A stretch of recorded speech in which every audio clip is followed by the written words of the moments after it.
subtracting, multiplying, dividing. So functional notation, when we are adding two functions that are in functional notation, we just do what we think we're going to do with adding, subtracting, multiplying, dividing. The trickiest thing probably is finding the domain of a combination of functions. When we're adding, subtracting, and multiplying, the domain is the easier one to find, but if we're dividing, sometimes we have to change domains. So let's just take a look at these. So first off, let's find the domain of f here. The domain of f, so this is in 2-2. Domain of f, what do you think the domain of f is?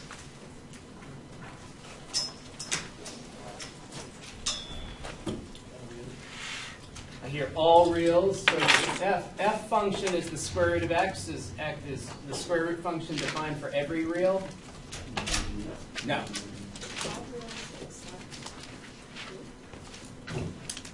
F is this one over here, not that one, G. But it's the same idea, though. The same question is we have to ask when is a square root function defined, and for what real numbers is a square root function defined? 0 to positive infinity, right? So it's got to the argument or the radicand has to be non-negative. So for a square root to be defined, we can't be trying to take the square root of a negative. So the domain of f then is all real numbers that are greater than or equal to 0, and if we write that in interval notation, it will look like that. So there's the domain of f. How about the domain of g? Certainly, it's more complicated, but we do ask the same question. When is the radicand greater than or equal to 0? And if it's not totally obvious to you, set up an inequality. Don't just guess. Set up an inequality. If you want 2 minus x to be greater than or equal to 0, set that inequality up and solve for x. So we add x to both sides, and usually we would move it so that it's on the left-hand side. So x is less than or equal to 2. So that tells us that our domain for g is all reals from negative infinity up to and including 2.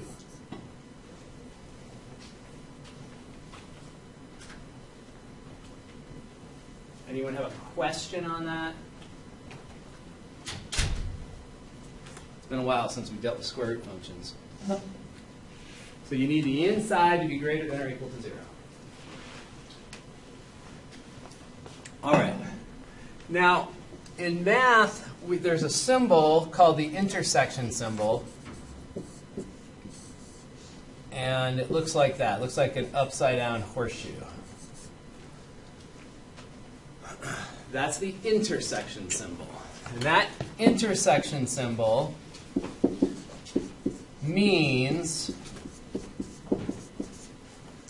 all of the elements that are common to both sets. All right, so all the elements common, that's what that symbol means.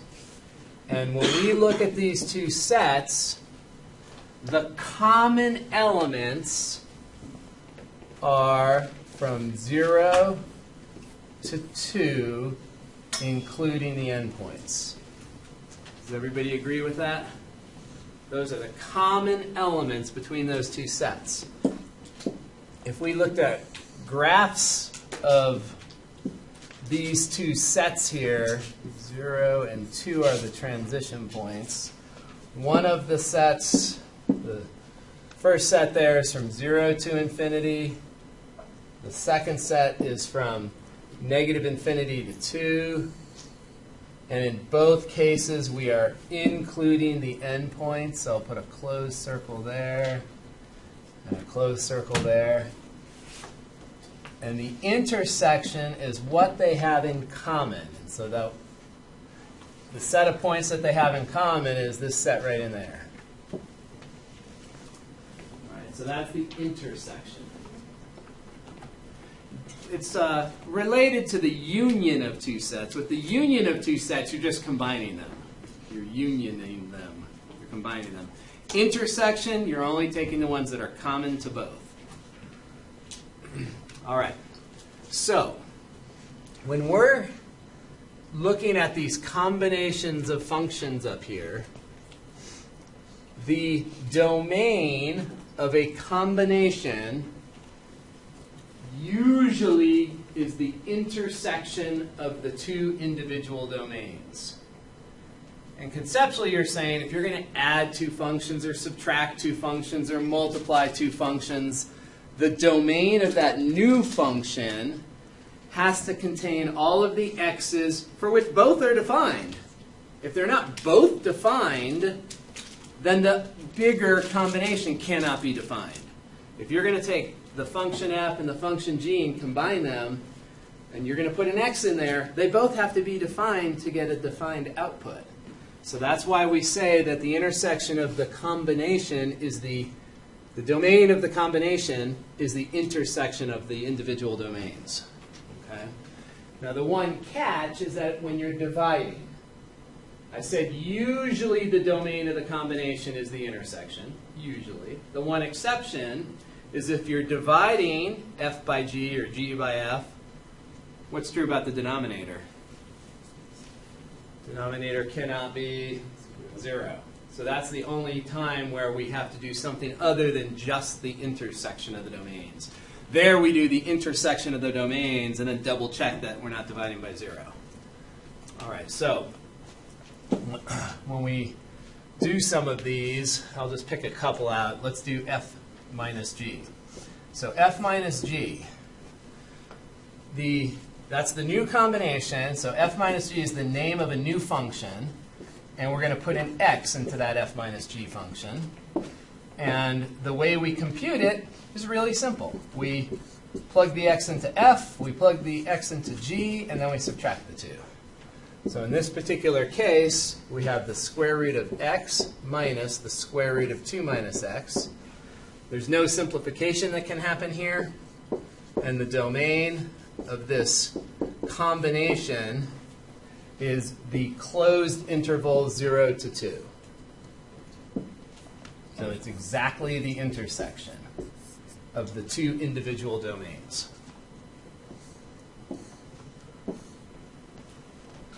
All right. And again, the intersection will be the domain for f plus g, f minus g, f times g. Let's take a look at f divided by g. So that one will be a little different. So this new function where we combine f and g with division, so this new function, we're going to put an x into that new function that has a name f divided by g. And the rule is that we put the x into the f function, put the x into the g function, and then divide them. So that is the square root of x divided by the square root of 2 minus x.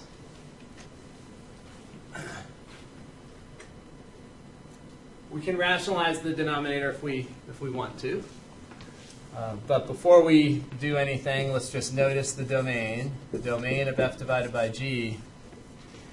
It's the intersection with any number in that intersection that causes division by 0 excluded. The only number that causes division by 0 is x equals 2.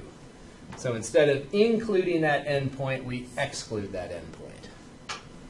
So the domain of division is the intersection with any x's that cause division by 0 thrown out. All right, now if we wanted to rationalize this denominator, we absolutely could. We could multiply top and bottom by square root of 2 minus x. And if we do that, we'll have a square root times a square root. And we would simplify it as 2x minus x squared inside the square root symbol.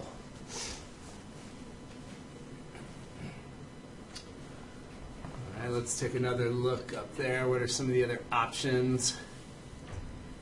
Let's do, we just did a division. Let's do f times f, just to make sure that that's clear. So f times f. So that is going to be f of x quantity squared.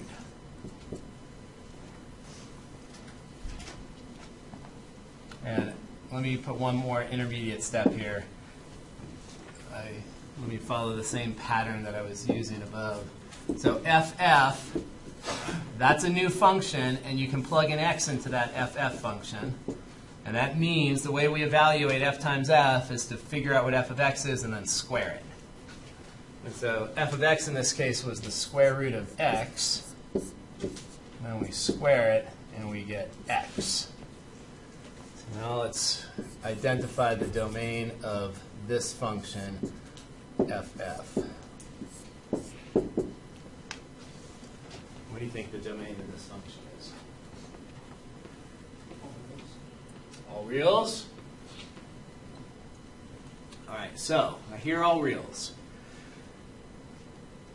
What happens if we plug in, say, -4 into the f function? Is -4 a domain value for f? Not irrational. No, right? It's imaginary, right? Because we're going to take the square root of a negative. So if f is not defined at -4, how can f times f be defined at -4? Right? So we've got to be really careful. For the combination, we have to take a look at the individual functions and take the intersection. Now here, the domain of f and the domain of f, when we intersect them, we get the domain of f. So the domain of this function here, it's very misleading if we look at the simplified form.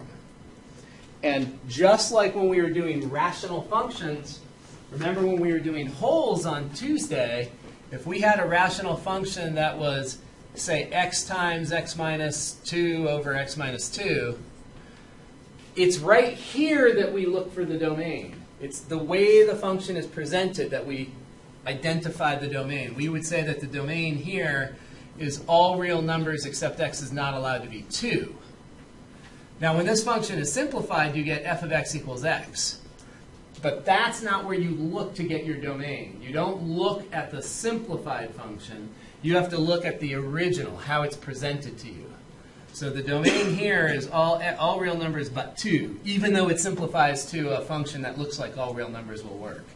And so that goes here also. We have to look at the domain of f in here before we go to the simplified stage. So our domain is going to be 0 to plus infinity. Okay, so the bigger concept is that if you're going to combine functions, even if you're combining a function with itself, you still can't have a domain that's bigger than the individual domain that you started with.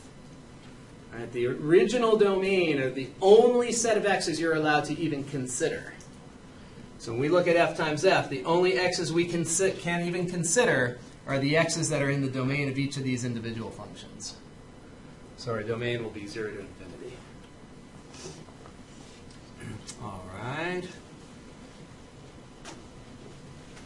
I think we've done enough of those, unless somebody has a question on one. All right.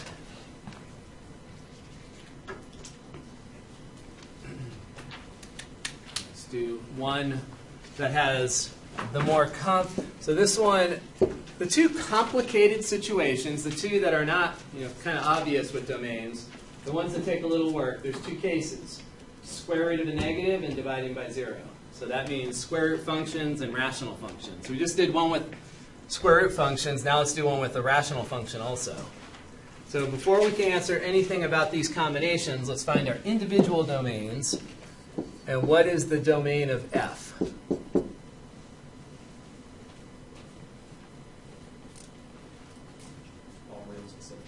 All reals except 2. Negatives work. We don't have to do the whole interval thing. It's all reals but 2. It's only division by 0 for a fraction. You can plug in negative. The denominator can be negative. It can be positive. The only thing it can't be is 0. So this is all reals except 2, which you can write that way with this sort of set notation, or you absolutely can write it in interval notation. And that's where we'll use the union symbol. The union symbol is like set addition. It's just the combination of both sets. Either way. And then how about the domain of G? So 1 to infinity. Let's double check if it's not totally obvious to you. Set this little inequality up. You need the inside greater than or equal to 0. You add 1 to both sides. And yeah, that's exactly right. You see it's 1 to infinity. So let's go ahead and find the intersection of these two. So domain of F intersect domain G. So we're looking for the set elements that they have in common. Bless you. The set elements that they have in common. So it looks like it's kind of a disconnected set. When we look up here. So this one starts at 1. 1 is over here in this part of the union, so it's going to be broken up a little bit. We call that a disconnected set. So it's going to go from 1 to 2, union 2 to infinity. Does everybody agree that that's the intersection? So with that first set, the only number not in it is 2. In the second set, it's all numbers including 1 and to the right, but from the first set we have to take out that 1 number, take out the 2. So there's our domain. There's our intersection. So that union of intervals will be the domain for F plus G, F minus G, F times G. Those combinations will have that as the domain. But if we do something like division, then we have to be careful. If we do division, then we have to also subtract out or take out or remove any of the x's that cause division by 0. So let's go ahead and let's do F minus G first, I guess. No, let's do F times G. Let's do F times G. So new function, F times G. It's a function, so we can put an x into it. And the way we evaluate this new function is to take the individual functions and multiply them. And that means that we're just going to end up with 3 times the square root of x minus 1 over x minus 2. And the domain, like we said, is going to be this intersection right there. That will be our domain.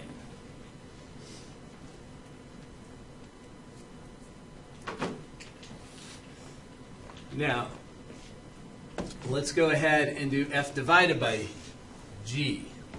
So f over g, that's a function. That's what the name of the function is, f divided by g. And the way we evaluate f divided by g, we put an x into it. And our rule is that we put the x into each of the individual functions. So f divided by g, that's going to end up being, we're going to have the x minus 2 in the denominator, and also the square root of x minus 1. So that's the formula for f divided by g. And if we want the domain of f divided by g, we go to the intersection, and then we take out any of the x's that cause division by 0. So the square root piece was already taken care of. All we have to do once we find the intersection is take out anything that causes division by 0 that's in here. And what's the only number that causes division by 0 that's in that intersection? 1.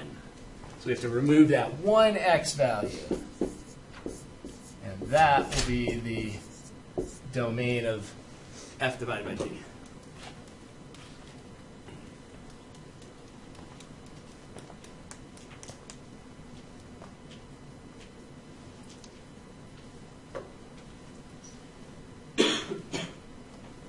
Any questions? Yeah, Kelly? On the last one, since we don't include either 1 or 2, could you just put 2 as You could write 1 to infinity, not including 2.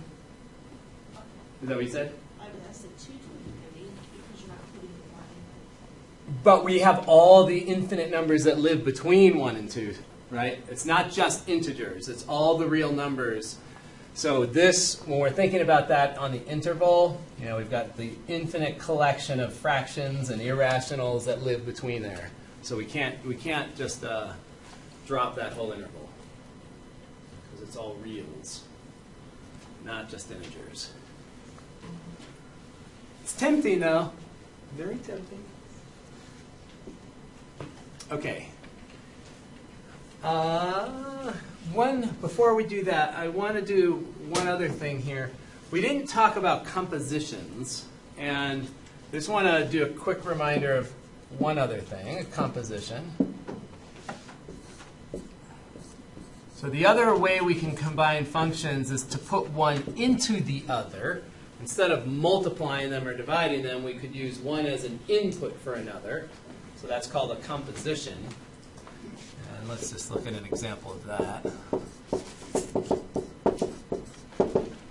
And I won't ask you for the domain of a composition. That gets a little tedious, and it's not super important for us. Okay, so f of g. So all that means is that we're going to put, this is a lot like what we did with the difference quotient when we had f of x plus h.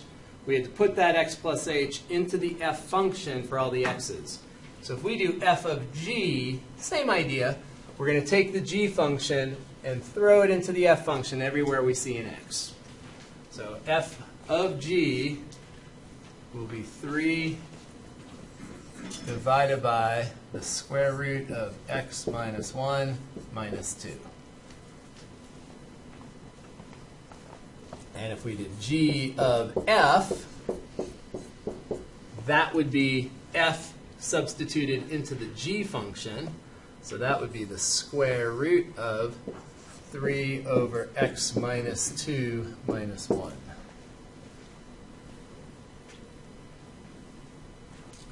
So composition, you put one function into the other for the x. Yeah? On the one before, I don't see how 1 causes division by 0. Up here? Yeah.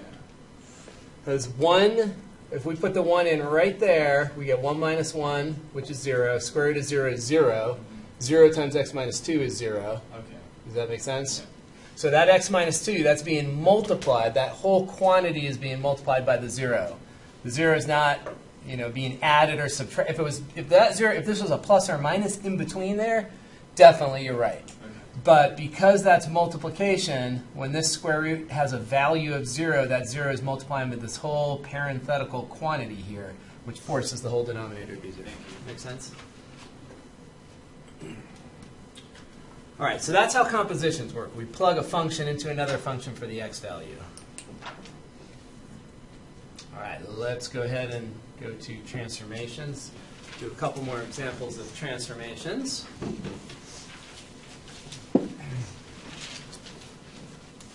And these are two simple examples that contrast shifting and the basic function. What's the basic function for both of these? Yeah, the cubed root of x, that's the basic function for both. So for each of these, cubed root of x is our basic function. And we know that the graph of the cubed root, all of our root functions, when we're taking an integer root, they all look real similar. They all have this arch to them over here. And that's all we would have if it was a square root or a fourth root or a sixth root. If it was an even root, we would just have this right piece.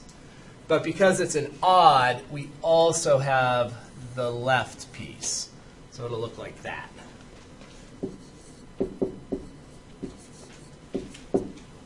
You can, in fact, take the odd root of a negative.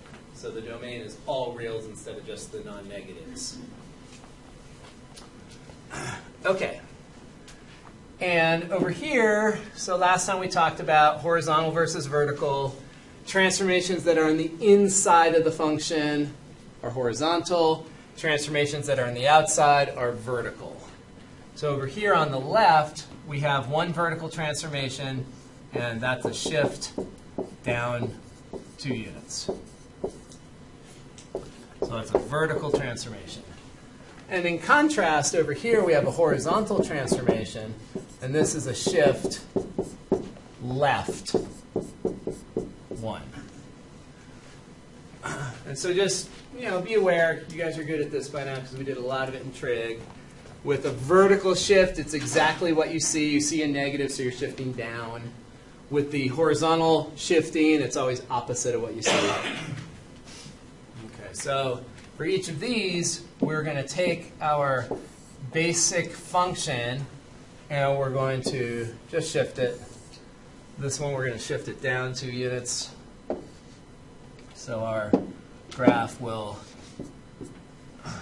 and you don't have to be super precise. You don't need to go try to figure out what the x-intercept is. That's not the important part. The important part is that you get the shift right, and you have that transition point right there, right? And then over here, we're going to shift that thing to the left 1 unit. So it looks something like that. All right, so those are some pretty easy shifts. Let's do some more complicated ones. And let's combine more transformations into one function. So let's look at worst case scenarios. First, we'll look at vertical. And for vertical or for horizontal, there are 3 options: reflection, stretch or compress, and shift. So 3 options for each. Vertical is on the outside, so this has all 3. And with verticals, it's the verticals are the easiest. We just go right in order, left to right, reflection, stretch, shift. And that order also works for the inside, reflection, stretch, shift. But with the inside, we have to be careful that we factor first. So for the outside, though, pretty straightforward. Reflection, stretch, shift. So vertical reflection, that means reflecting through the x-axis.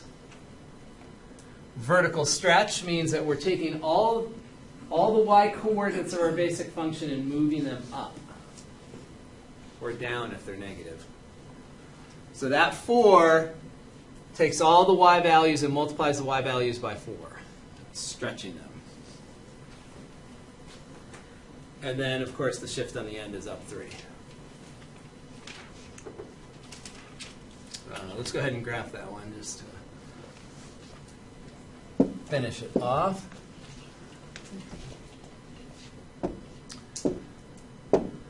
So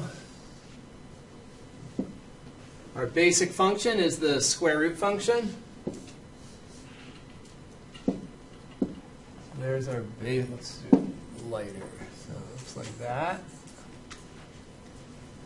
Basic function. If you want to pick a couple of points, you can, but it's not really that important. We're concerned about the general shape. And the important points, like where is this transition happening here? The square root function starts at 0, 0 and goes to the right. Okay, so we're just going to do them in order. So that's the basic function. And then we reflect through the x-axis. So let's label that 1 from over here. And then we stretch by a factor of 4. So stretching by a factor of 4, that means that we're going to stretch it down like that. So the y values all get multiplied by 4. And then we shift it up 3. So that whole graph gets shifted up 3. So it's going to be something like that. And that is step 3. That's our final step. And this first one is our basic function. I'll just label that B for basic.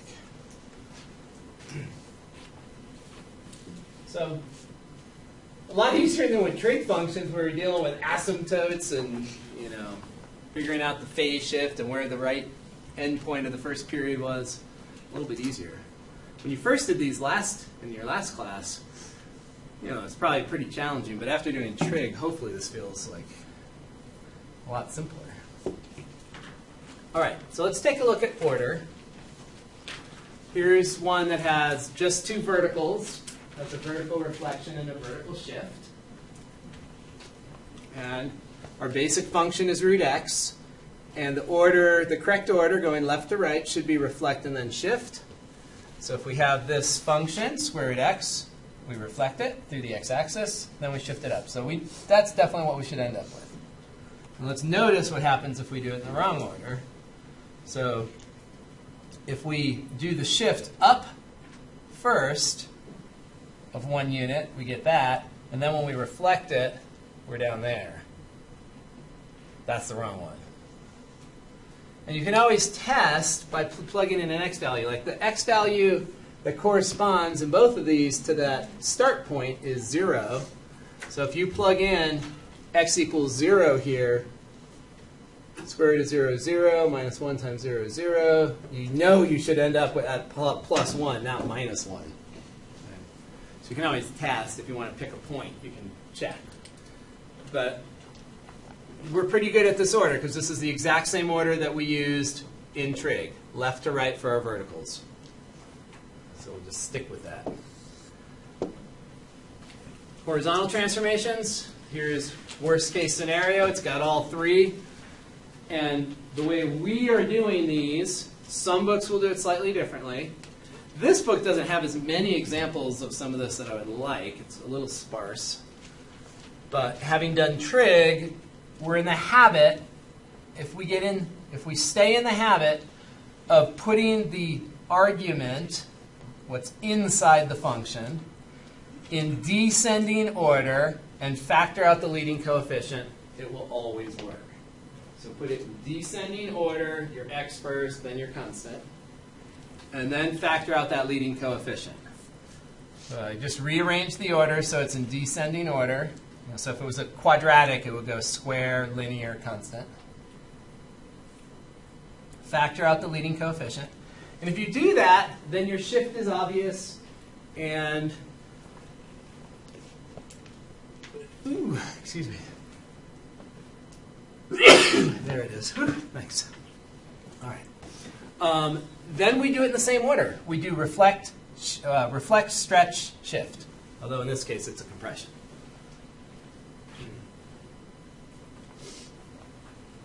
But same order. So if you get in this habit, then it's nice. And you're just doing the same thing again. Left to right. Reflect, stretch or compress, shift. All right. So I factored out that. Now in trig, it was really nice because we could always do away with horizontal reflections, right? Because trig functions are either odd or even, so we could always get rid of that minus. Here we can't do that. Sometimes you can, but when it's an algebraic function like this, just leave it. Okay, so horizontal reflection, that's through the y-axis. And then we're going to have a compression by a factor of 2. And then we have a horizontal shift right of 4 units. So let's go ahead and graph that. See if I can squeeze it in over here. Our basic function is the square root function. Again, so square root function looks like that.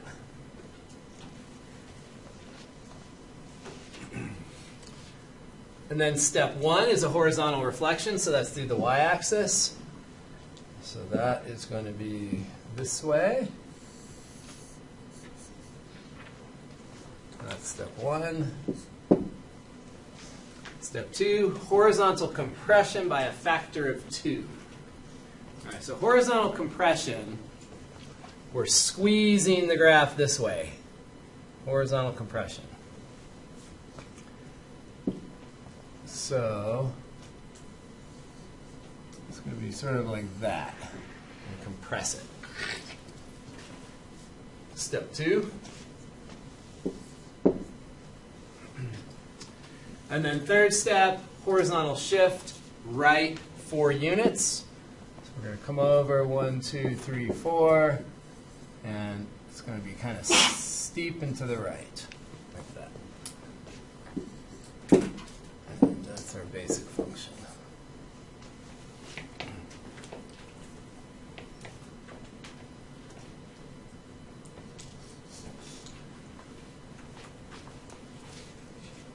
questions on any of the steps there? Any confusion on the order? Yeah, Richard. I'm just trying to, why do you shift that wheel again and not over the horizontal? Why do you shift over the y-axis instead of Shift or reflect? reflect, I'm sorry. So a minus on the inside is a horizontal reflection. Horizontal reflections will go across the y-axis. If the minus is on the outside, then it's a vertical reflection and it goes through the x-axis. Outside of the function. So the basic function is the square root function. So the basic function over here is y equals root x. So by inside, we mean anything that's inside the square root. So all of this stuff is inside the square root. So all of that stuff is horizontal. And a horizontal reflection is through the y-axis. Sure. So the difference, if you think about just the square root function, you have two possibilities. If you have f of x equals minus root x, that's going to reflect down like that.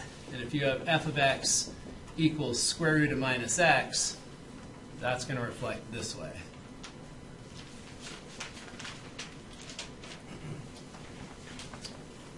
All right.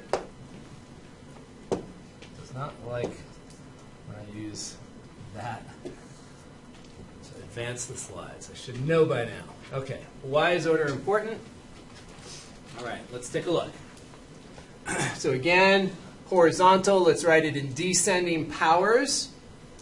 Linear and then constant. Factor out the leading coefficient. We read left to right. Reflect and shift are the only two horizontal transformations there. All right, so we'll do it in the right order. We reflect through the y-axis. We shift it to the right 2 units and we get that. We double check. If we plug in x equals 2 into our function, 2 minus 2 is 0, square root of 0 is 0. So that's all matching. Now we go the other order, the wrong order. And when we go the wrong order, we shift first. And that's a reflection, that's a shift to the right of 2 units. And then we throw in the minus sign, which is a reflection through the y-axis. And now our intercept there is negative 2 instead of 2. So we see that the order is definitely important. But it's not too hard to remember that order, right? It's just left to right. As long as you write the inside as descending x powers and you factor out the leading coefficient, then it's always reflect, stretch or compress, shift. All right, go ahead and try that first example with the square with the absolute value function there. Try this one. And then we'll do the cubic too.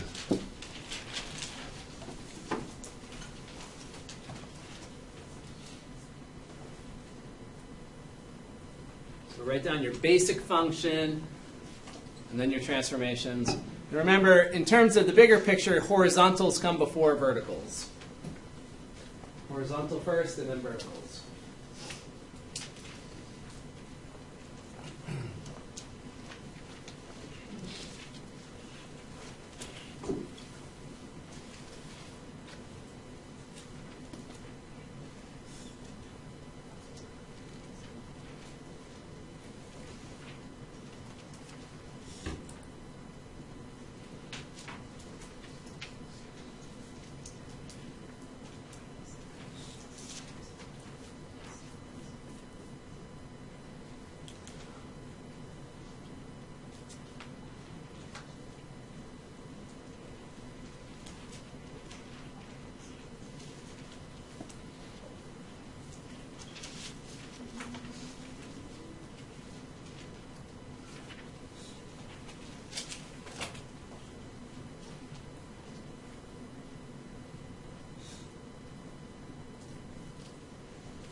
value function. And that shifted left 3. Turn your paper into ears.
All right, let's go ahead and take a look at the first one. Basic function is the absolute value function. And let's list our horizontal transformations and then our vertical ones. So horizontal transformations, there's just one, and that's a shift left of 3. Any question on that? So that's the only transformation that's happening inside the function, so that's the only horizontal one. And then we do our verticals, and we read left to right, and we have a reflection, we have a stretch, and we have a shift.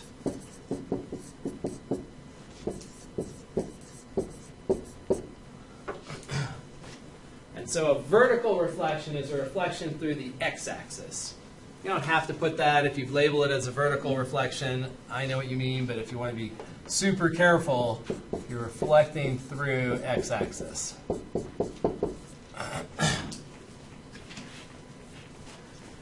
All right, so our basic function is the square root, is the absolute value function. And our graph will have that shape. So that's our basic graph.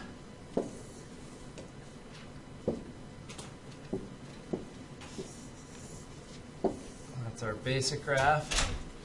And then we're going to shift left 3 units. So that V is going to move to the left 3 units. Over to there. I moved the whole thing. I guess I should have left it over here so that I could fit it all. Oh well. All right, so there's our second graph. Let's change the color. So that's, let's label these up here with numbers. So that's 1, we'll call that 2, call that 3, call that 4. So that one is 1. And then this is our basic. Then we reflect through the x-axis. So now we're getting to our verticals. We jump outside, go left to right. We're going to reflect that through the x-axis. So that's going to just flip it down. It's going to look like that. Let's change the color to something else. Not blue. We already used that. We'll go over there. All right, so that's step 2. And now stretching. And again, you don't have to be super precise about the stretching. When we stretch, we just want to make sure, I want to make sure that you have that general shape down. So when we stretch it, it's just going to make it more narrow when we do a vertical stretch. It'll be more narrow. And then our last step is just to take that thing and shift it down 4 units. Kind of out of colors. Let's just go with blue again. will look like that. Step 4. All right, so that's where it ends up. Down there, so the vertex is -3, -4. Any questions on any of those steps?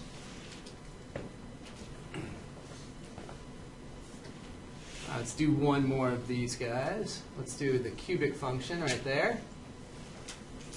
So, see if you can do this one out. And well, let's just see where you go. There's a couple of ways to do this once you factor the inside. So I want to see how you guys do it. So try and see what your instincts are.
I've written the factored form up there. That's what you should have when you factor it. Any question on that factoring? You can't times that -1 by that -2, can you? Yes. Can. So that's what when I was alluding to the fact there's two ways to go here. And when we were in trig, when we had a leading minus on the inside, we could always do something with it. This is one example with an algebraic function where you can actually do something with that. Right? You could break this apart and apply the power to each. You could do this. You could say, okay, that's -1 cubed. Actually, I don't need the extra set of bracket there. You could do this. So you can distribute that exponent to each of those factors. And then this would be -1 times -2, which is +2. So you absolutely could in this particular case. Most you can't. It's only going to be when you have an odd power that you're going to be able to, or it's going to be when you have not necessarily just that it's odd. Even if this was a fourth power, you'd be able to do that. So it's when you have polynomials that you can sometimes do it. You didn't write it down, and I was worried that I did something wrong. No. So you can't do that. Yeah. So you can either, so as you're working through it, you can either go here or go here. Either of those will be perfectly fine and give you the same answer. And if you're thinking about it in the bigger picture up here, down here you say, oh, there's no reflections anymore. Up here you have a horizontal and a vertical reflection, and those actually counteract each other. Now, once it's down in this form, that should look really familiar to you. It looks, like the standard form of a quadratic, standard form of a parabola. You know that the vertex, technically, we don't. When we are looking at our basic graph here, it looks like that. We don't technically call that the vertex for a cube function, but it's the same idea. 5, -4 is going to be where that point is, and then it's going to be vertically stretched. All right, so let's list off. Let's do it from right here, because that's more complex. So let's just assume that we didn't realize that we could distribute that power of 3. Let's make it a little more complex. So our horizontal transformations, It's supposed to be a positive or not a negative. right here. Yeah, like the original is supposed to be a negative. Right? Yep, negative. The negative 5. Right? Yep, and then we factor it out. So it's a positive 5 to start, Right. negative x. So I rewrote the order. And then when I factor out this minus, that plus turns into a minus because the minus would distribute to it and make it plus. Does that make sense? And then the power can come down. This is multiplication in here. It's like a times b to the third, which means you can distribute the power to a and distribute the power to b. And then negative 1 cubed is negative 1. Negative 1 times negative 2 is positive 2. Is that good? So horizontal transformations, if we're going from right here, on the inside, we see a reflection. And again, this is horizontal, so that means through the y-axis. And then we have a stretch. Oh, I'm doing horizontal. Is there a stretch there? No. Right? It's just a reflection there. No, there'd be a stretch if this was a fraction right there. If it was 2/3 or 1/3 or 1/2, then there'd be a stretch. No stretch. And then a shift to the right of 5 units. So those are the horizontals from the inside. Then we go to the outsides and we do the verticals, left to right. Reflect, shift, shift. No, reflect, stretch, shift. So reflect. And this is through the x-axis. Reflect. And then that too is a vertical, it's a vertical stretch. Just say stretch. And then the minus 4 is the shift down of 4.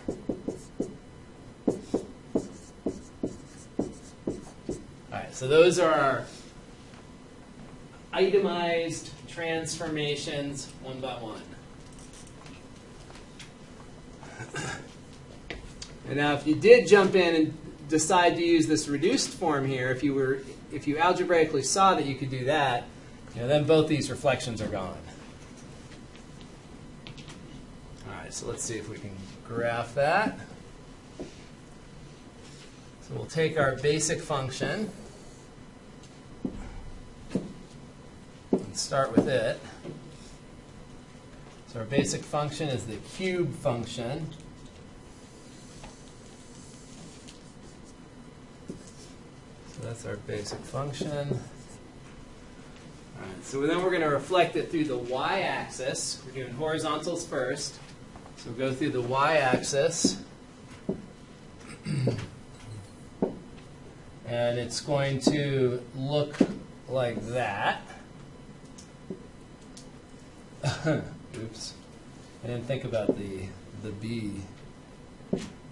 Let's change the color. Will it let me erase that B? Okay. All right. So that's what we'll call step 1. We'll just go right down. Step 1, step 2, step 3, step 4, step 5. There's 1. All right. And then we shift it right 5 units. So that's going to look a lot like that over there. We'll assume that that's 5 units to the right. And then the next one is we're going to reflect again. And when we reflect, this time we're going to go through the x-axis. So we're flipping it up and down.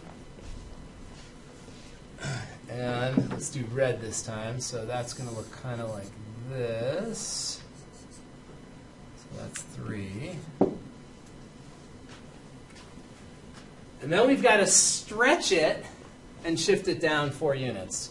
So if we stretch it, we're going to stretch it, same point right there, it just gets steeper.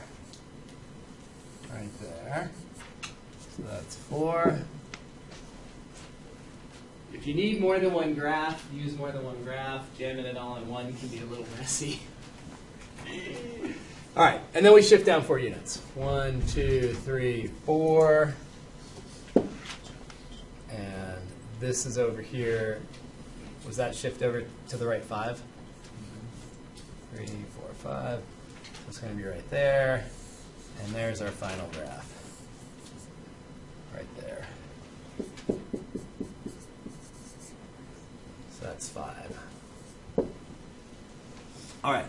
And if you look at that cubic in that simplified form there, 5, -4 is where the vertex would be if it was a parabola. And then the 2 makes it steeper. So, any questions on any of those steps? Seemed a lot easier than it did when you were in 121. So nice, not dealing with asymptotes and periods, and it's a lot easier after doing trig. All right, let's I have a take. question. Yeah, sure. If the 2 is like a 4, would it just be steeper? Steeper, just like stretching out more? Yeah, yeah. And what about if it was a 1/3 in front?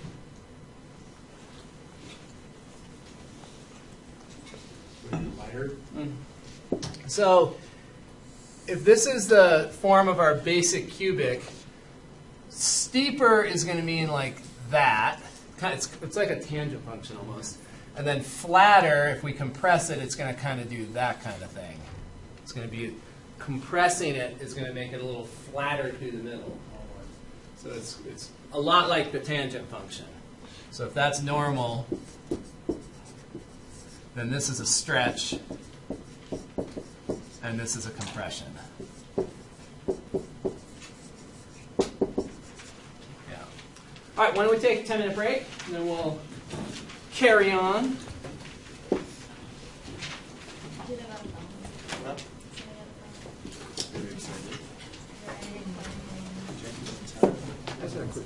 Yeah. All right, let's jump to chapter 4.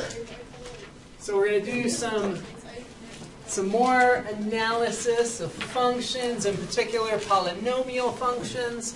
Those are the simplest type of functions of all because they're smooth and predictable. You don't like polynomials?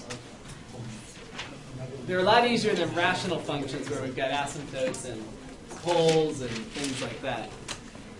So here's what a polynomial, that's sort of the general form of a polynomial function up there. And it looks a little complex, but you know what a polynomial is, right? We add powers of x. And quadratic is the simplest polynomial function that's not linear. And then we go to a cubic. And the general form of a quadratic looks like that. General form of a cubic could have a couple of forms.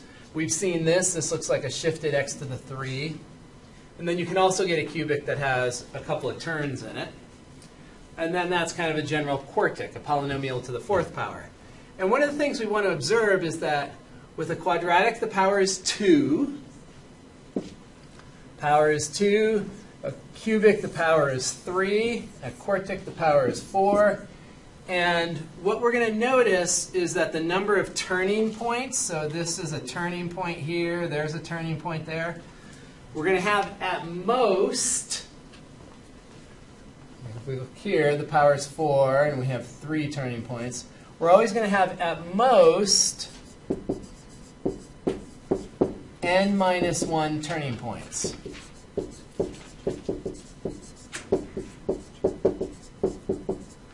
So at most. So you could have a cubic that's pretty flat like that, that just isn't actually turning around. There's no turning points there.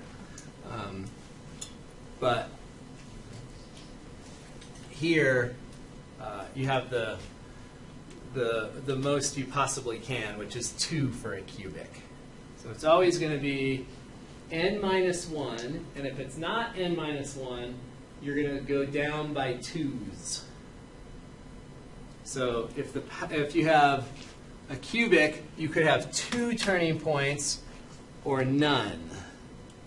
If you had a 5th order polynomial, you could have 5. If you had a 5th order polynomial, you could have 4 or 2 or none. It's always going to go down by 2.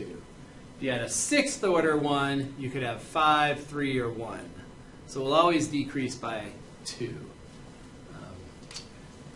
And let's take a look at a couple of summaries here. So we have what we generally refer to as the end behavior also to analyze. If the power is even, both tails are up or both tails are down. If the power is odd, the tails are in opposite direction.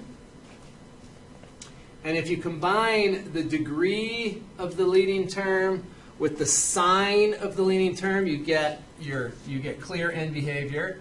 So let's just take a look at a few of these. Like the second one, the power of the polynomial is the power of the highest term. In this case, they've written it in descending order, so the leading term is right out in front. And that term dominates. We just have to look for the highest power of x in a polynomial, and that dominates. That's going to dictate the end behavior. So we look there, the power is 4, so the tails are going in the same direction. But there's a leading minus, so that tells us that the tails are going to go down because there's a vertical reflection. Third one, power is even, so we know the tails are both up or both down. The leading coefficient is positive, so the tails are both up. This guy over here, they've written it not in descending order, so we just have to be a little careful. It's the highest power of x that dominates, so that's the term that we're looking at, minus x to the 10. So that's the term that's going to dictate the end behavior. Power is even, so the tails are going in the same direction, either up or down. Coefficient is negative, so they're going down. Let's look at a couple of these with odd powers. So typical cubic, tails up to the right, down. The tails are up to the right and down to the left. Looking at this next one, dominant term is right there, negative x to the 5th. So the tails are in opposite directions because it's odd. And then there's a leading minus, so we're up left and down right instead of up right and down left.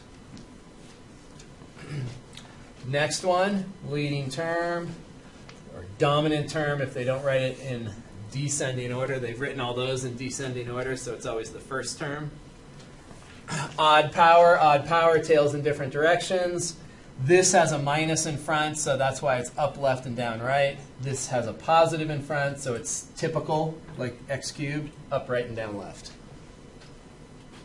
All right, so that's how we dictate the end behavior. Not too complex. Let's talk about multiplicity. So, multiplicity. When we look at the factored form of a polynomial, so right here I've got some factored polynomial. We wouldn't really want to expand that. That's a lot of multiplication there. If we were trying to expand that by hand, it would take a while. Lots of software will expand polynomials for you, including Desmos. I believe Desmos will. I believe there's an expand command there. Like on a graphing calculator, usually the command is called expand. If you went to something like Wolfram Alpha, I think you type expand, and it will do it for you. Okay, so when we have the factored form, the whole goal with factored form is to find the zeros. And then we want to analyze the zeros. And you've seen before that for some zeros there's a touch. So the x-axis is there and the 0 just touches. And then other zeros, the x-axis is crossed. So we have crossing zeros and touching zeros. And we can tell that it's all dictated by the exponent on the 0, the exponent on the factor that finds the 0. All right, so what is kind of intuitive is that if the multiplicity is even, you have a touch. So if you think about the simplest even, that's x squared, simplest even polynomial, and you have a touch. If you think about the simplest odd, y equals x cubed, you have a crossing 0. I graph that very well. You have a crossing 0. So if the power is odd, it crosses. If the power is even, it touches. It bounces, however you want to think of it. When we look at this function here, it's in factored form. It's not in expanded form. When it's in expanded form, the degree is obvious, right? It's the number, it's the exponent on the leading term. 4 is the degree there. 10 is the degree there. 6 is the degree there. If it's in expanded form, it's really obvious what the power is, what the degree is. If it's in this factored form, it's not as obvious. We have to be careful. We have to think about it. So if we were to expand this out, we would have the highest power of x in this group right here, in that factor to the fourth, would be an x to the fourth. The highest power of x in here would be an x squared. And we've got this x to the 3 out in front. So we'd have a 3. So if we multiplied it all out, we expanded it, we'd have a term in front. The leading term would have a power of 3 plus 4 plus 2. It would be 9 if we multiplied it all out. So the degree is 9. Zeros in their multiplicities. So the nice thing about this factored form is that with the factored form, we can identify zeros by looking at these factors. So each one of those factors there, if you set it to 0, you know what the 0 is. So that first one, x to the third, the 0 is just 0. And the multiplicity of that is 3. Actually, I just put a comma there. Multiplicity of that is 3. The next 0 is x equals 2. And the multiplicity of that is 4. The third 0 is x equals negative 5. And the multiplicity of that is 2. So the multiplicity of a 0 is the exponent on the factor that generates that 0. All right, end behavior. Let's figure out what the leading term is here. So the leading term, if we were to multiply this all out, we said that the exponent is 9, and there'd be a minus 2 in front. So the leading term, if we multiply this all out, would be minus 2x to the 9th. So we'll use arrows to indicate what's going on. So a typical odd polynomial is going to be up to the right, down to the left, but we have a leading minus, so that's going to switch it, and the end behavior is going to be up to the left and down to the right. So you can either write that out in words, up, left, down, right, or you can use those arrows to indicate that to the left it's going up and to the right it's going down. All right, let's see. Let me say something about this. The fundamental theorem of algebra, every polynomial function of degree n, where n is greater than or equal to 0, has at least one 0 and at most n zeros. Now, having already done the roots of a complex number, we kind of know, we know a little bit more than some people, like in 121 when you first saw this theorem. Right? So what we learned in the trig piece was that if we had a degree, an equation with, say, a degree of 6, we knew there were exactly 6 zeros. It's just that some of them were complex. Right? So if we had like a z to the 6 equals a number, we knew there was 6 zeros. Now, in this context, we're only concerning ourselves with real zeros, not with complex zeros, not with imaginaries. So here they say there's going to be at most n, because we don't see the complex zeros on the graph of a polynomial. Right? The complex zeros are not visible when you look at the graph. So when we're talking about a polynomial, and we're talking about the x-intercepts, those are all real zeros. And so this is just saying that we're going to have at most n real zeros. And we'll have at least one. So every polynomial function of degree n with n greater than 1 has at least one. Oh, actually, this actually is not even distinguishing between real and imaginary, actually. So it is just saying that there's at least one and at most n. What they're actually distinguishing between, I thought they were distinguishing between real and complex. What this actually distinguishes between is repeated zeros and non-repeated zeros.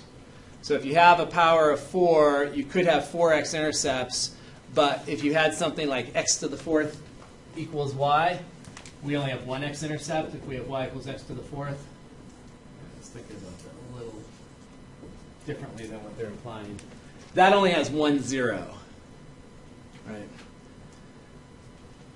So it has at most 4. If we had a general quartic, how many turning points could we have at most? 3. So then we would have this situation right there: 1 turning point, 2 turning points, 3 turning points, and then you would have the option where you had 4 zeros. So you can have at most 4, but that's the case where we're going to have just one x-intercept. Now, the way the fundamental theorem is being stated there, they're not really focusing on just x-intercepts, because you could have x to the 4th plus 1, something like that. And that's going to have no real zeros. It's going to have no x-intercepts. And so what they're talking about, the implication here, at least 1 0, that 0 would have to be complex, have to be imaginary. Right? We're dealing with graphing. This doesn't really have anything to do with graphing, though. We're more interested in what does the graph look like based on certain characteristics. So that theorem is, it's true and it's useful. There's at least 1 0 for every polynomial, but it doesn't do anything about the graphing. In terms of graphing, it's not that helpful. All right, so let's take a look at some of these. Let's try to sketch the graph of these. So this first one, I want to get first the dominant term. So I'm going to call this just YEB, Y for end behavior. And that's just the dominant term. I don't want to expand that whole thing because that's a lot of work. But I want to be able to look here and I want to say, okay, what's the dominant term? What's the coefficient? What's the power? And when we look through, we can look at each individual factor here. And the biggest term here, the highest power of x here is going to be x cubed. There is going to be just x. And here is x squared. So we multiply all those together. If we were to expand this, we would end up with an x to the 6th power. And the coefficient is just 1 because there's no coefficients on any of those x's. So that's going to be the end behavior term. That's the term that dominates everything else. We don't care about all the other powers of x in there. So this tells us that our end behavior, both tails, so to the left it's up and to the right it's up.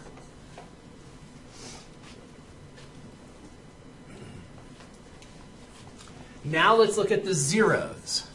So the zeros with multiplicity. If we do it in order, this 0 is -5. That's the one to the left. And the multiplicity is 3. Let me put x equals -5. So x equals -5 is the 0, and its multiplicity is 3. The next 0, if I go in order left to right, would be -1. And its multiplicity is 2. And then the last 0 is x equals 4, and its multiplicity is just 1. So then we're going to want to identify the characteristic of that 0. Is that a 0 where the graph crosses the x-axis, or is it a 0 where it just touches the x-axis? And the power here is odd, so what do we think happens at -5 then? Yeah, we're going to get a cross. I'll just put a C for that. Here we get an even multiplicity on that 0, so that's just a touch, and then that's a cross because it's odd. So odd, cross, even, touch, or bounce. So now this gives us a pretty good sense of what this graph looks like. We are able, with that information, to sketch it pretty well. So let's first put in our zeros. We have zeros at -5, -1, and 4. So here are zeros. There, there, and there. And we know that the end behavior is up on both ends. So we know right away that it's going to be that and that. And then we have to look, and we have a cross at that 0, a cross at that 0, and a touch at this 0. If you write them in order, it kind of helps with the way as you're doing your graph. Because this one's just a touch, and then that one's a cross. So that's going to be pretty close to what the graph looks like. Now, we don't have a great sense of what goes on, like where is this relative min, where is that relative min. We don't really know. There's a few options here. This graph could be exaggerated, like this, or it could be exaggerated the other way, where it just barely goes down there and then it comes down. We don't really know how exaggerated these relative mins are. And that's what you'll do in Calc 1. In Calc 1, one of the primary objectives is to figure out where some of those, what the graph looks like at some of those places. Finding those horizontal tangent lines to figure out where those relative mins or maxes are. But that's a pretty good sketch of what it looks like. Let's just move those over here and take a look at the second one. All right, this one's pretty simple. This one's pretty simple because it's already expanded. So the end behavior term is x cubed. We see it right there. And the graph will have tails that are, bless you, down, left, and up, right. Okay, so let's see if we can factor it and find zeros. And this looks like one that will factor by grouping. Seems like it's going to work. Let's test and see if it does work. We'll factor x squared out of the first group, and out of the second group we'll factor out a -2. That creates a common binomial factor. We get that. Now, this is not fully factored. When you have a polynomial that's completely factored,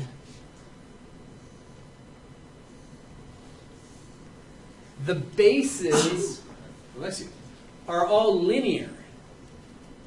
Right? It's x plus 5, x minus 4, x plus 1.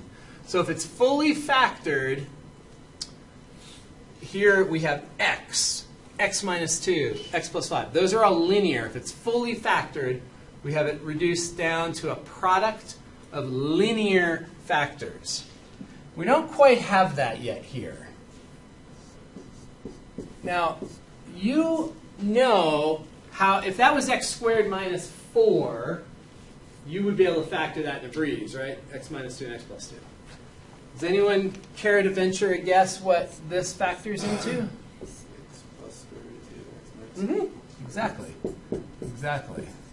So this is still a difference of squares. The 2 we can think of as the square root of 2 squared. And so that's what it will factor into. So we have 3 linear factors now.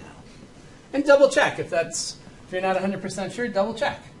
So if you look at the inner and the outer, you see that they cancel. The inner is minus 2 times x, minus 2 root x. Nope, I'll try again. The inner is minus root 2x, and the outer is plus root 2x. So minus root 2x plus root 2x, 0. And then last is minus root 2 multiplied by positive root 2, and that will turn into negative 2. So that's definitely how it factors. And what is the multiplicity of all those zeros? The multiplicity is 1 on all of them, right? And let me try to go in order. If we go in order, it just helps when you look down at your graph, because they kind of fall in order. And it's just kind of helpful. So the one to the left is going to be minus root 2, and that has a multiplicity of 1.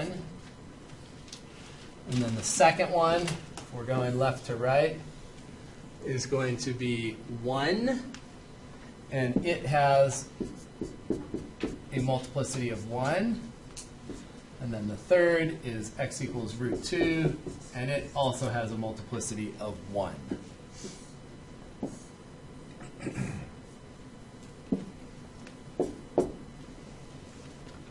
All right. Oops. All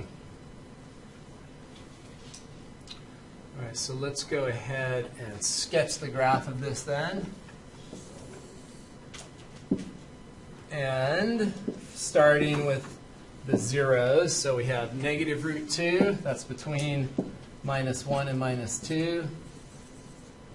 We have positive root 2, which is between 1 and 2.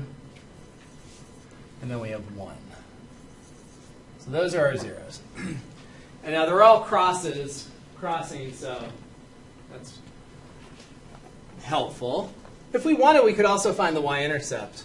Finding intercepts never hurts. What's the y-intercept here? 2. Plug in x equals 0. So that's a data point that we certainly can use. All right. And then our end behavior. Our end behavior was like a typical cubic. And it's down, left, and up, right. So we know that it's going to go down, left, and up to the right. And we know that each of these is crossing. So we cross here. We've got to go through the y-intercept. Cross there. Cross there. And then we confirm that that's the end behavior. Yep, up, right, and down, left. So that's a pretty good sketch of what's going on. And again, right down in here, we don't really know how low that dips. You could plug in 1.25 or something and get a sense, but it doesn't really matter to us. Calc 1, you'll be able to find that easily. All right, you guys go ahead and try this one.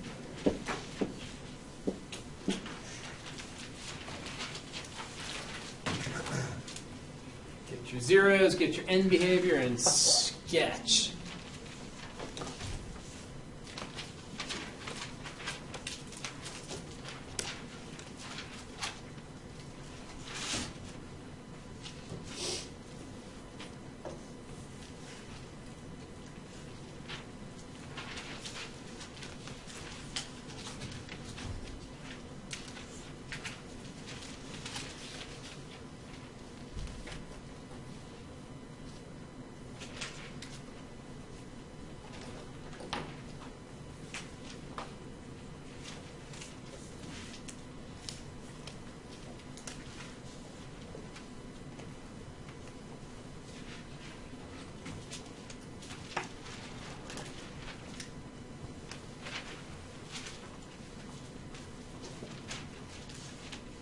It will factor by grouping.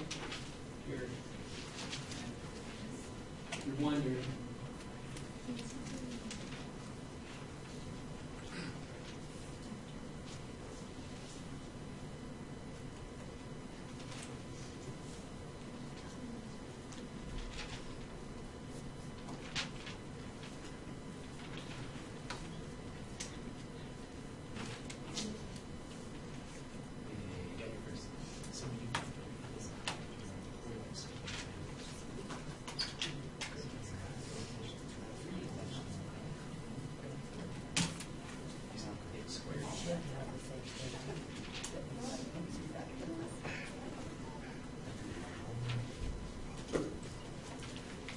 what are we going to do with you?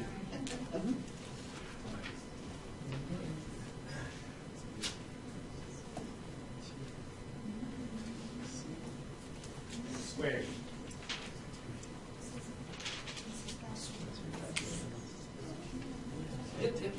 Good.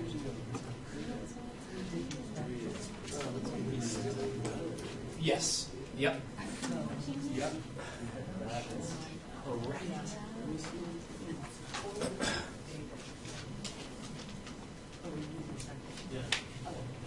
I'm like, well, that's not. Going right to that.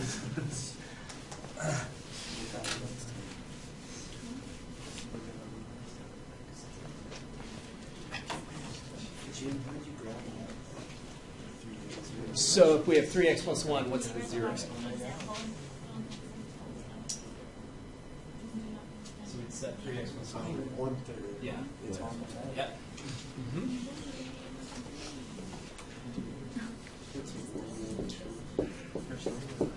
Little practice. So the factoring here, just to make sure that it's, you guys are off on the right track. 3x plus 1 is the common binomial factor. Factor x squared out of the first two terms and factor negative 16 out of that second group.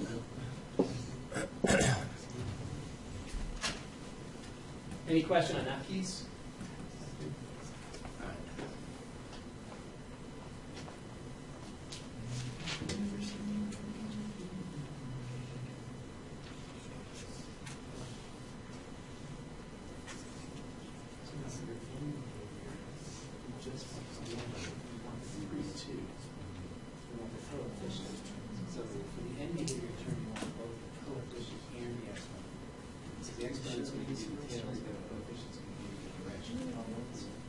You don't realize algebra, yes.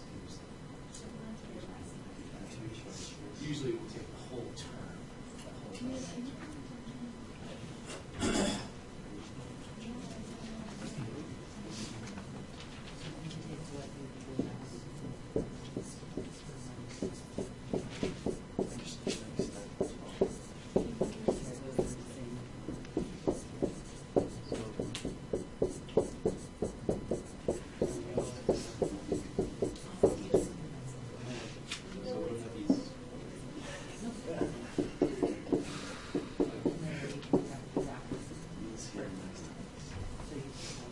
All right, so yeah.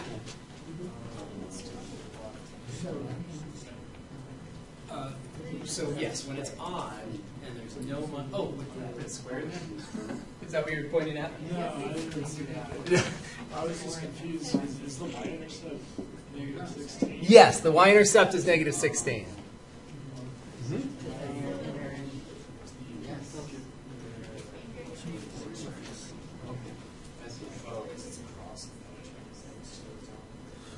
Let's see. Yeah, that must be what happens. That must be what happens.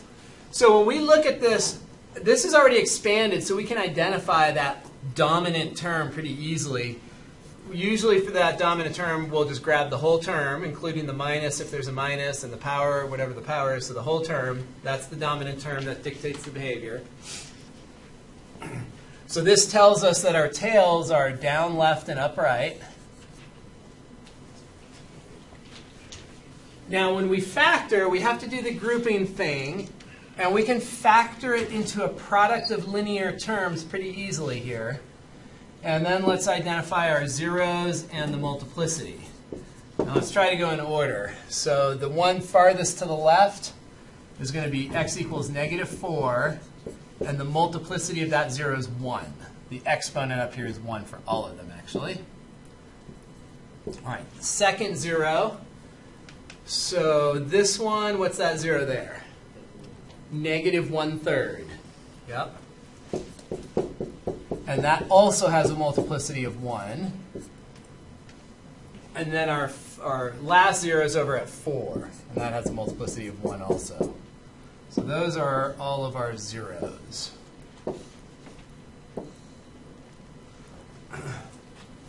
Okay, so when we go to graph, we start with our zeros, and 1, 2, 3, 4, oops, I went to 5. So our zeros, we have one at negative 4, we have one at negative 1/3, we have one at positive 4. So those are the zeros. And we know that each one of these is a crossing 0 because the multiplicity is odd for each of them. All right, so cross, and if we want, we can find our y-intercept also, right? the y-intercept is really easy to find here because we're in expanded form, and that's at minus 16. So the y-intercept's way down here.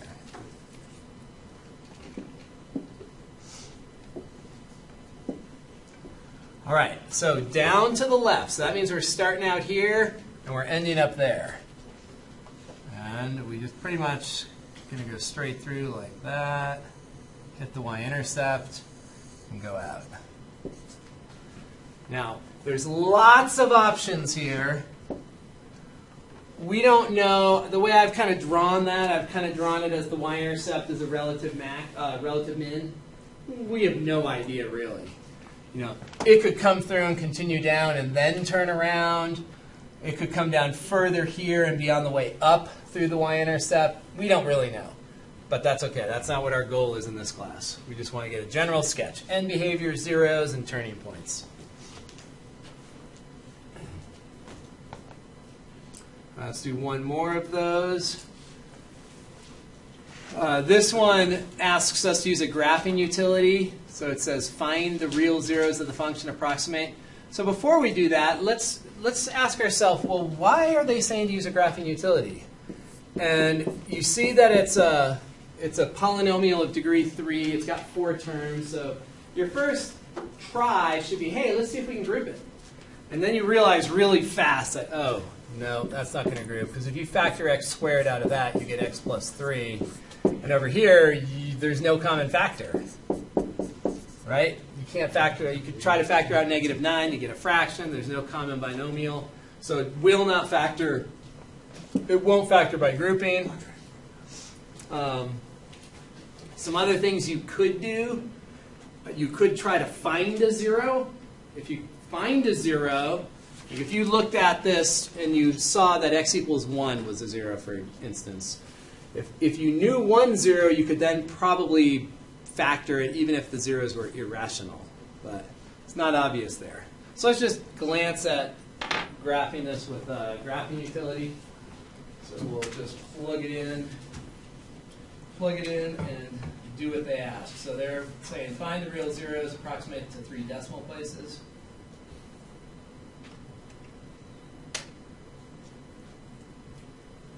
Desmos.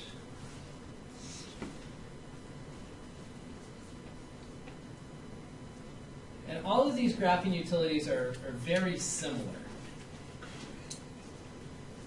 The big thing that you want to be able to do on any graphing utility as you go forward is know how to find the zeros on that particular graphing utility. Golly, why am I keep going into subscripts? And what was the last part? Plus 2x. 3x squared minus 9x minus 13.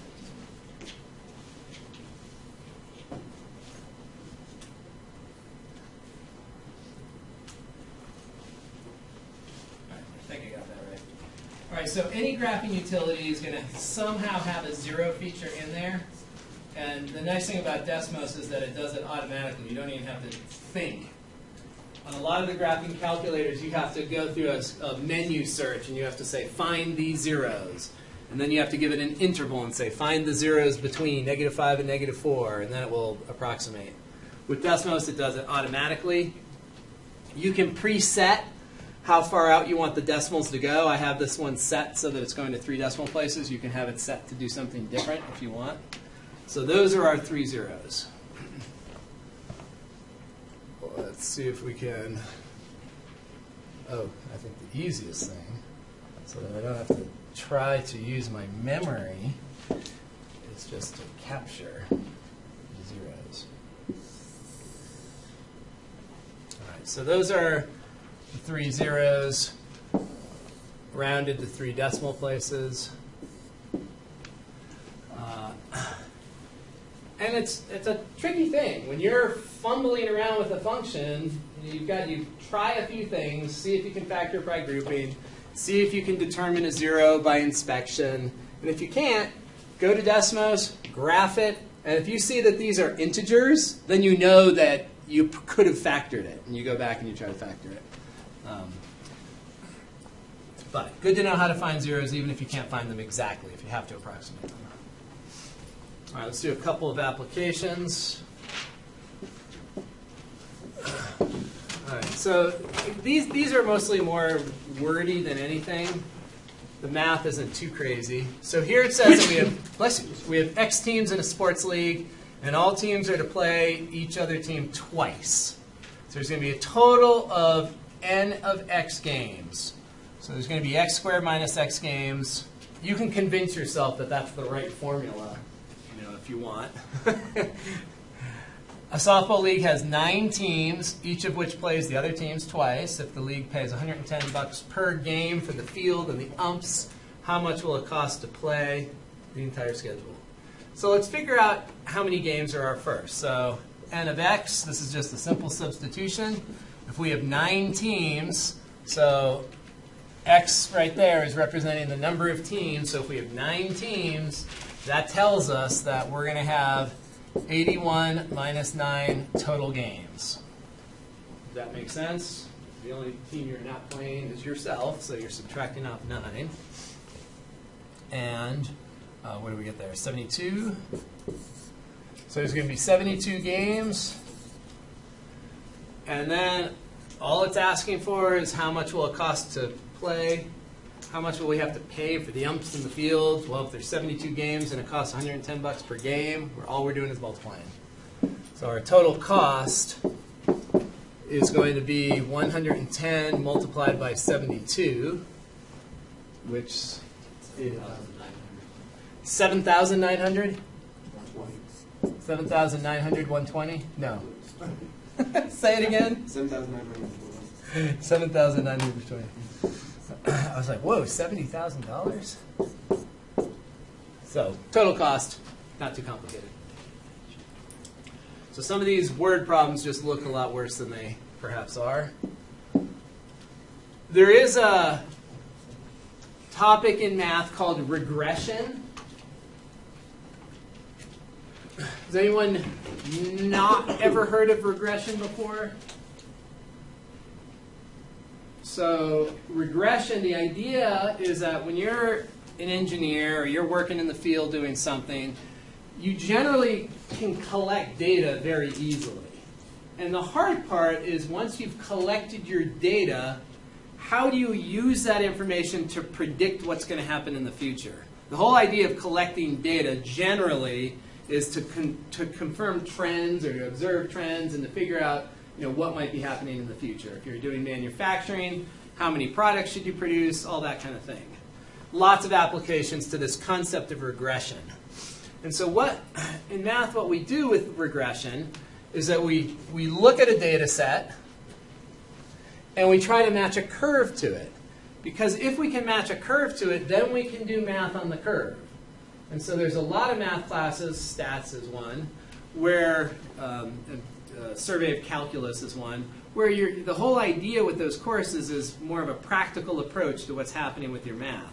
And so if you can come up with a curve that represents that data, then you can figure out things. You can figure out the rate of change, you can figure out relative mins and maxes, you can figure out supply and demand, lots of math that you can do if you can create a curve that models the data properly.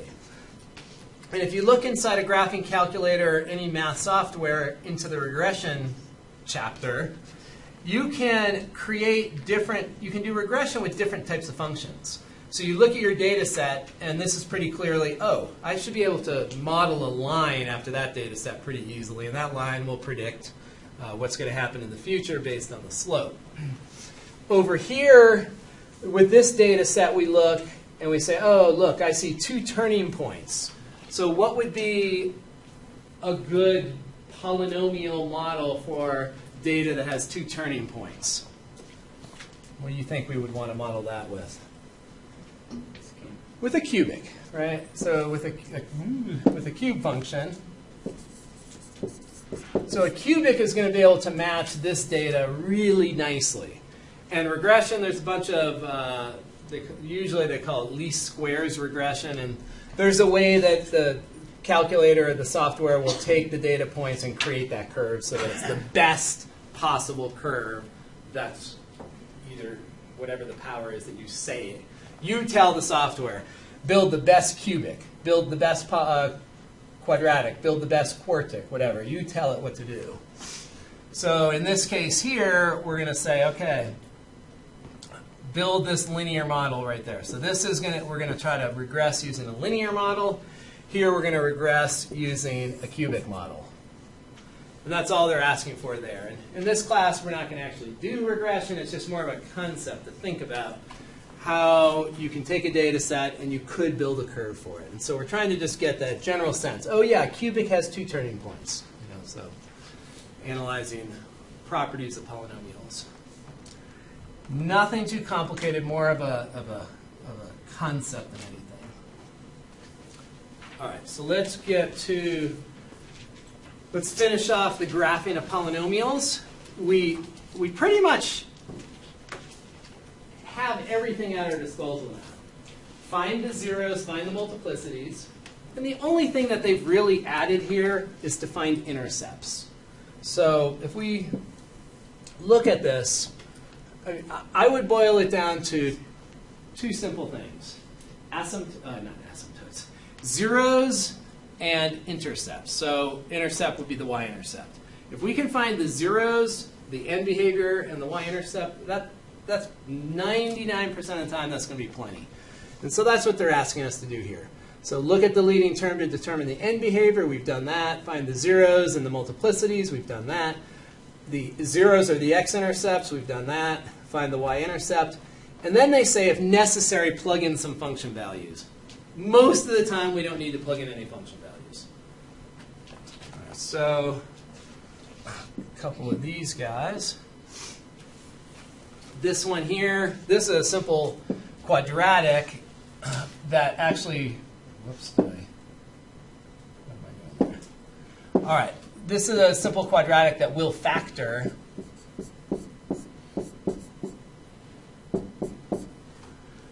So for our end behavior, we're just looking at the dominant term. This is up left and up right. For our zeros, we have x equals 1 with a multiplicity of 1. We have x equals 4 with a multiplicity of 1. And we already know what that's going to look like. If you had to graph that, you know how to find the vertex of that. The vertex is going to be between the 2 zeros, right in the middle. You could use negative b over 2a to get the f of negative b over 2a to get the actual vertex.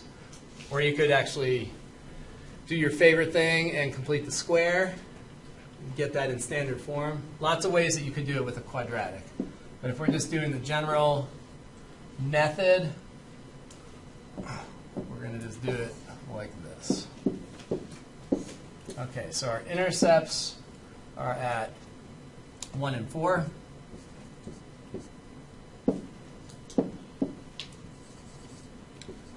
And the vertex, we know it's going to open up. The vertex has to be right in the center of this. We know the vertex is going to be right down there. So the vertex would be at 2.5. So if we wanted to find exactly where that is, we would plug that in there.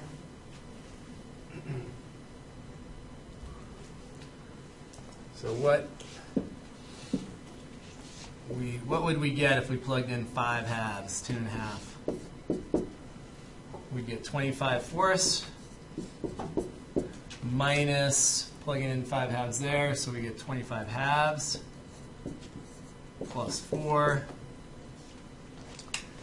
This will turn into 50/4, so we'll end up with minus 25/4 plus 4, and we'll write 4 as 16/4, and that looks like we're going to get minus 9/4. So minus 2.25, so it's going to be right down here. How about the y-intercept?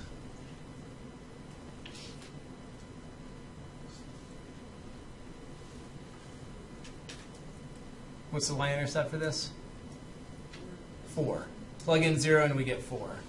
So the y-intercept is right there.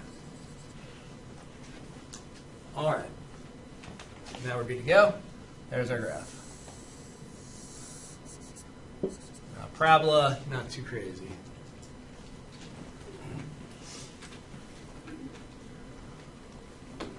One more over here. What's the end behavior function here? What's the dominant term if we were to multiply that all out? X to the fourth. So that's our end behavior term. That's the dominant term. That tells us our tails are built up. So we're up left and we're up right. Find our zeros. So these zeros, let me stack them this time, since there's 4. So the leftmost 0 is -5. Its multiplicity is 1. The next 0 is -3. Multiplicity is 1. And then we have 0, multiplicity 1, 1, multiplicity 1.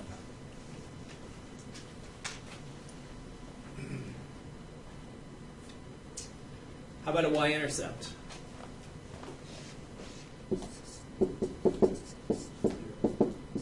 So we're plugging in 0 to get the x value, to get the y value, and yeah, since there's an x in front, 0 times anything is 0, so the y-intercept is actually the origin. So let's go ahead and let's see. I need to leave that. I guess I knew that. Okay, so our graph, the intercepts, x-intercepts, -5 and -3, and then 0, and then 1.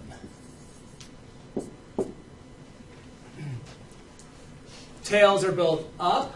All the zeros are crossed. So this one is particularly easy to do because we just weave our way through.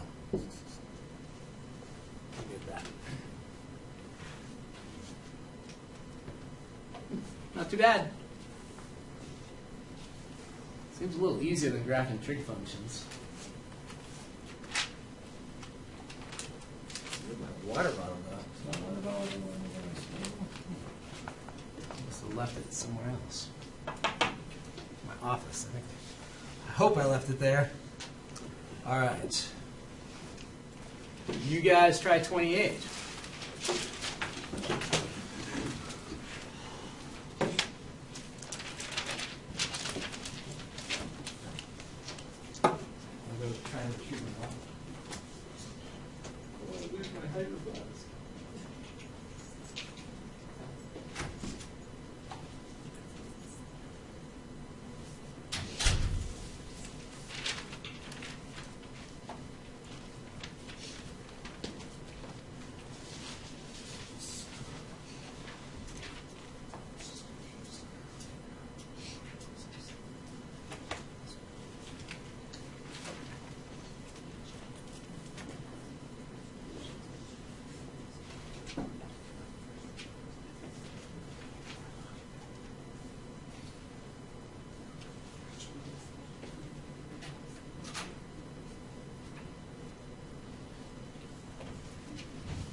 I'm going to rewrite this with one simplification. Hopefully you saw that. If you didn't, the way they wrote it, they wrote repeated factors instead of using law of exponents. So.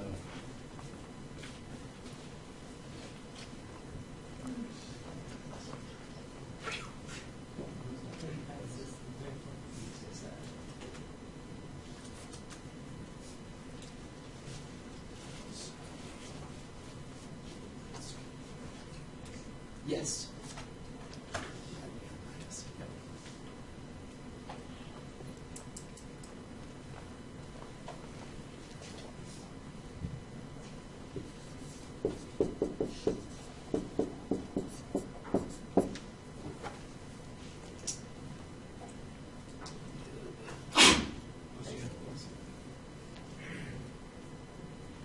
going to be 80 degrees today.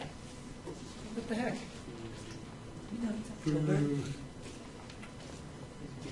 It's going to be the warmest Halloween in like 20 years. It was nice last year. Last year was nice. It didn't snow or anything. Yeah, last year I remember it being nice too. Just tearing the corn.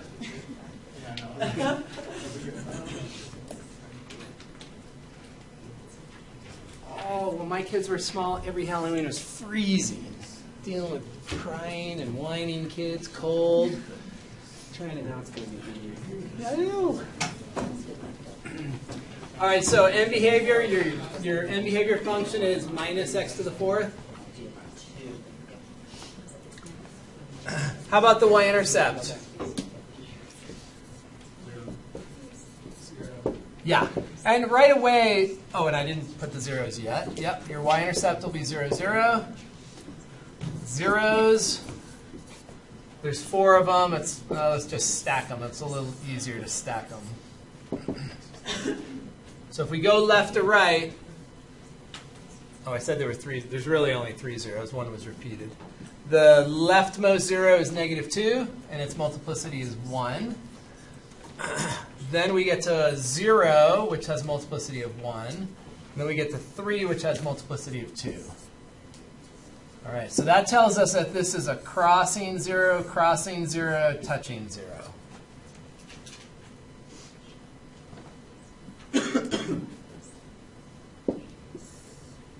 So let's go ahead and plot the zeros.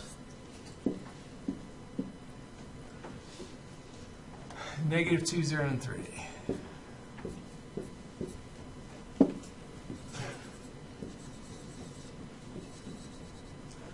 And then we just have to go to our end behavior, which was, oh, I didn't even write it down. Down, left, down, right. All right, even with a negative. And that should just be a nice little weave right through. That one's a touch. Go down. No, I did it the wrong way. That one's a cross. That one's a cross. This one's a touch. There we go. Thank you. Yeah. Yeah, it helps to do it in order like this so that you can see as you're going left to right. Cross, cross, touch. Yeah. Definitely helps.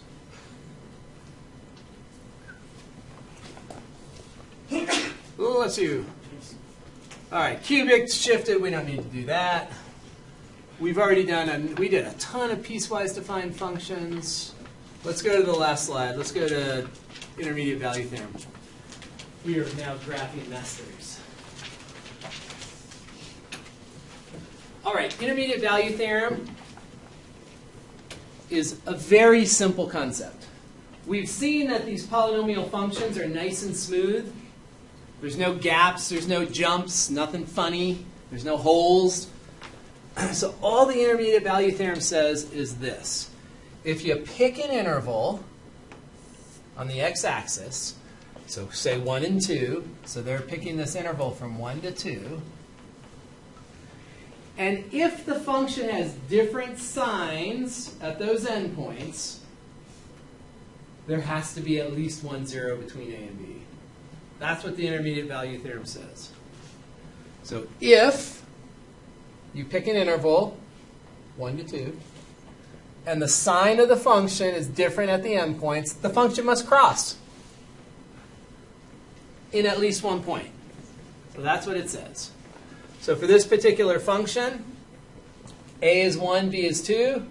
You plug 1 into the function, you get -1. You plug 2 into the function, you get +2.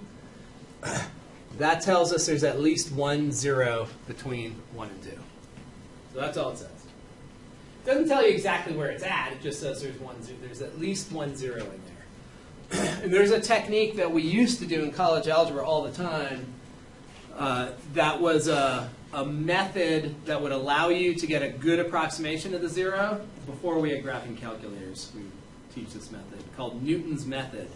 And it gave you a really precise way to actually find the 0 really pretty accurately. But now that we have graphing calculators and graphing software, we don't teach Newton's method anymore. You just plug it into Desmos and you see the zero. But you could do it by hand with Newton's method. But intermediate value theorem still has some theoretical implications that are useful. Oh, that was literally the last slide. So let's do one example of the intermediate value theorem. Let me just pick one out of here. And then we'll be done with week 10. What? So this is 44 and 4.2. So they're giving us a polynomial function, and it's 2x to the 5th minus 7x plus 1. And they're telling us to consider the interval 1, 2. So A is 1, B is 2. And so we just want to know, does the intermediate value theorem guarantee a 0 in that interval? So we're going to figure out f of 1. So that will be 2 minus 7 plus 1, which is negative 4. And then we figure out the y value at the other endpoint, 2. So 2 to the 5 is 32 times 2 is 64. So that's going to be 51.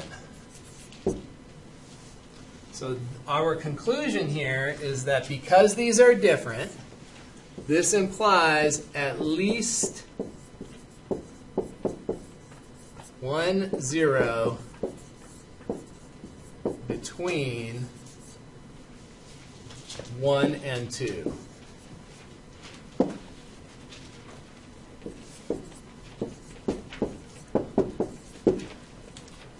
That's what the intermediate value says. Any questions on that? Pretty intuitive theorem. Not too hard to draw conclusions. Now, what if both signs were positive or both signs were negative? Would that be enough to say there isn't a 0? No. Here's a picture. So it wouldn't be enough. You could have your interval. Your interval might not just be tight enough to find it. But you could have, if both are positive, so if it's positive there and positive there, couldn't you have this situation like that? Right? So you could have 2. So if you had more than 1 0, that would give us an example where both endpoints have the same sign. There really is a 0 in there, but it just doesn't guarantee it. All right. Have a great Halloween. I'll see you the day after Halloween. Woo!